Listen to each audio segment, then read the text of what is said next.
Happy healing morning mga kapatid! Isa na namang masarap, masustansya at creamy na recipe ang hatid natin sa inyo ngayong umaga.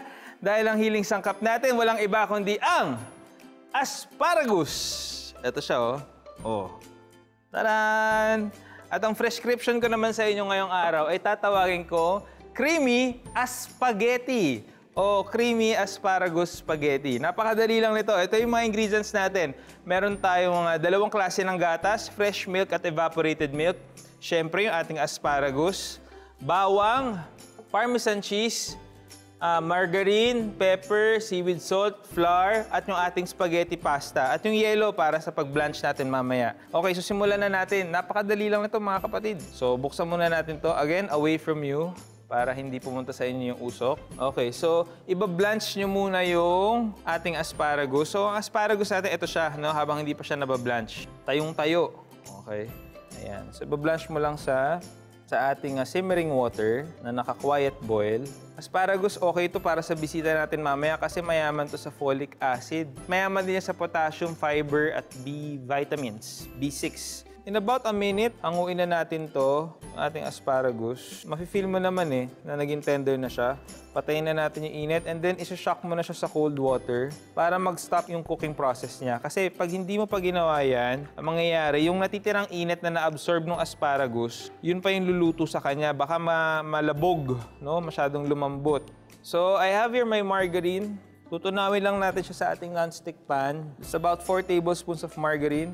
Now, this is a better fat as compared to butter kasi ano po siya, byproduct po siya ng halaman, ng mga gulay. Vegetable fat po siya, unlike butter na animal fat. Yung gagawin muna natin pampalapot, no? So at this point, dapat lalagay na natin yung flour. Pero since gusto ko infuse yung lasa ng bawang, isunod muna natin yung bawang. So this is about 4 to 5 cloves of garlic. Ito na yung pinakamagpapalasa dun sa ating creamy spaghetti. So sunod natin ilalagay dito yung flour na. So ang tawag po dito ay roux. When you combine margarine or butter with flour, this will be your thickener. So ganun lang kakonti. Maniwala kayo, lalapot na yan mamaya. So from our roux, yung thickener ninyo, infused roux, ang tawag natin dyan. Dahil in-infuse natin ng garlic, lagyan na natin yung gatas. Dalawang klase, evaporated milk and fresh milk. So antayin mo lang lumapot yan. Habang hinihintay natin lumapot, over low heat lang po. So trim lang natin to. So hiwain lang natin to ng maliliit. Okay? And then save some for garnish. Hiwain natin to ng paganyan. Yung pinaka-spear niya, hiwain natin diagonally. Tatabi natin yan mamaya. The rest, hiwain niyo ulit ng maliliit. So, what we do next, so from bechamel, yung ating pinaka-cream sauce, ang bechamel po, alam niyo pag gumagawa kayo ng lasagna, yung puting sauce doon, ito yun. Ganun lang kadali. Or butter, margarine, flour, and then milk. Sa culinary kasi, meron tayong mga mother sauces. Isa doon ang bechamel. Ngayon, tatawid yan, meron yan sub-sauce na tinatawag. So, may bechamel, meron yan sa babang ganun. Yung tinatawag nating cheese sauce o yung mornay. From bechamel, pag nilagyan mo ng keso, tatawid na yan to another sauce. That's your cheese sauce or mornay. Happy healing morning. So, hintayin mo yung matunaw. So, at this point, since may keso na siya, meron na siyang konting alat, pero para lang magkaroon ng kaunting lalim pa, seaweed salt, and then pepper. Always season your dish. Okay? So, lagay na natin ngayon yung asparagus na hiniwa natin. Ito pa pala. Hiniwa ni Alf. Ang dami pala eh. Okay, so ito toss na natin to. Turn off the heat. Lagay na natin tong spaghetti noodles natin. Kaya mo lumangoy siya dun sa iyong cheese and asparagus sauce. Kung gusto nyo lagyan ng karne, pwede rin naman. Pwede nyo lagyan ng chicken o di kaya lean ground pork, even beef kung gusto ninyo. Now, there are 3 types of sauces when it comes to pasta. You have your cream sauce, your tomato-based sauce, and then your oil-based na sauce. So, ito yung cream base. So, yun, nice and creamy. So, pa nagpe-plating, turuan ko kayo isang technique. No, kung meron kayong tong na ganito, bagsak nyo lang siya dyan. Tapos, imbis na yung tong yung iikot nyo, ang iikot ninyo yung plato. Ayan. With the garnish on top. Ayan. And just like that, mga kapatid, ready na ang ating creamy spaghetti.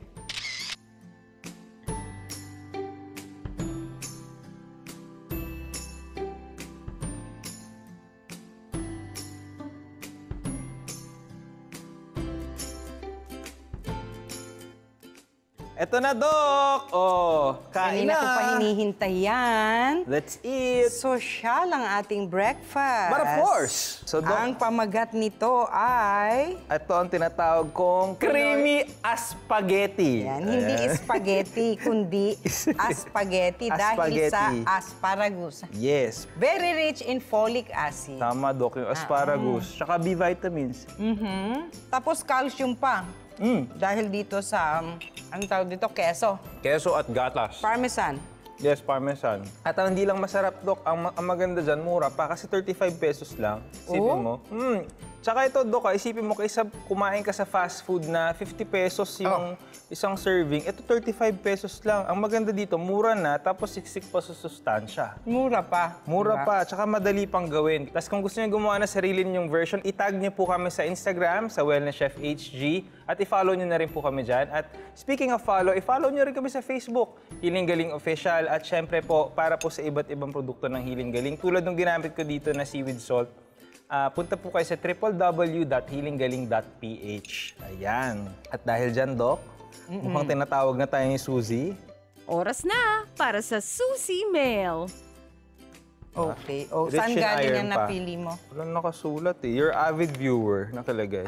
Wala siya? ring name. Anonymous, ayan. Dear Dr. E, good morning po, Doktora. Bago po ang lahat, paki-hide lang po ang aking identity. Ayun na nga. Ang akin pong asawa ay nagkaroon po siya ng nasopharyngeal carcinoma. Para po sa mga kapatid natin, ang carcinoma po, ito po ay uri ng tumor na nasa area po ng nasopharyngeal, meaning nasa ilong at pharynx. At ito po ay base sa kanyang biopsy. Hindi po ito nagamot agad kasi sabi po ng doktor niya, magpa-chemo at radiotherapy po siya. Pero takot naman po siya sa maaaring maging side effects. Ngayon po, nagkaroon po siya ng bukol sa kanyang leeg, sa right side po, dito. Ano po ang dapat gawin niya, Dr. E? Lagi po kami nanonood ng Healing Galing every Sunday. Kaya naisipan ko po, ito ay pa-consult sa inyo. Sana po mabasa ninyo at ma-advise po kung ano ang dapat gawin. Maraming salamat po at more power and God bless po. Talaga your avid viewer.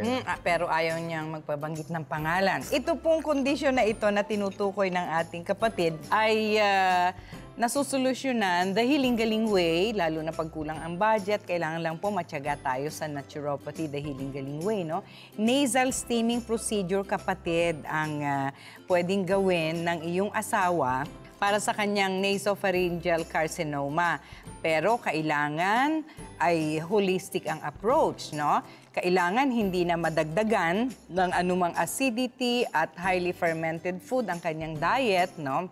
Yung mga mabubuto, seeded, yung mga nuts and beans, avoid din, maaasim, lahat ng may vinegar, at yung mga pagkain na o inumin na malalamig, avoid din lahat ng ginataan, pampabukil, bukol, damukol, no? Yung mga may bagoong patis, toyo, dahil nasa cancer condition na kailangan alisin na po yan, no? Yung mga hindi hydrated na pagkain, yung mga pagkain hindi magbibigay ng proper hydration, alisin na po. Pinirito, inihaw, crispy and crunchy, yung mga ganyan, no?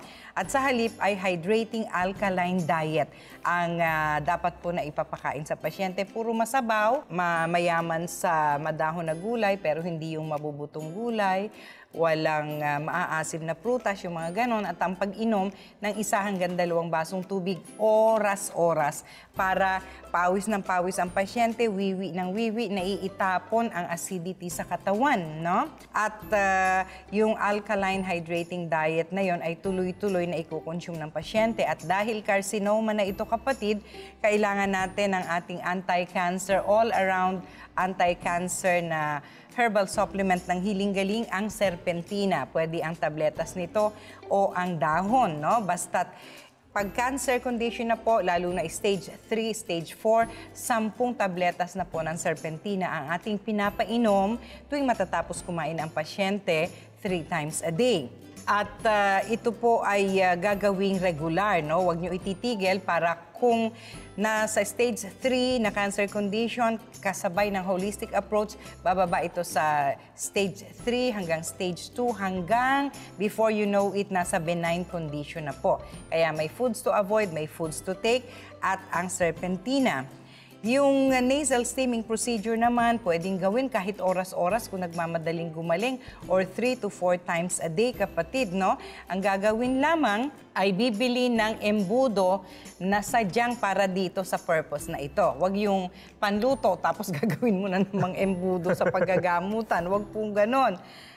Malinis na embudo, kung sterilize mas maganda, tapos mag-boil kayo ng 1 glass ng tubig, no? At saka pagka-boil, rolling boil dapat, ilagay nyo po sa, kung meron kayong thermos na baso, yung matagal mag-hold ng init, di ba, Chef? Kahit mga 20 minutes or mas matagal pa, mas magandang sisinghuti ng pasyente, lalanghapin. Dadagdagan lamang yung pinakulong tubig na yon ng 2 hanggang 3 vinegar. Pag sa 2 kutsara, hindi pa masyadong nalalanghap kasi may mga bara sila sa ilong, di ba?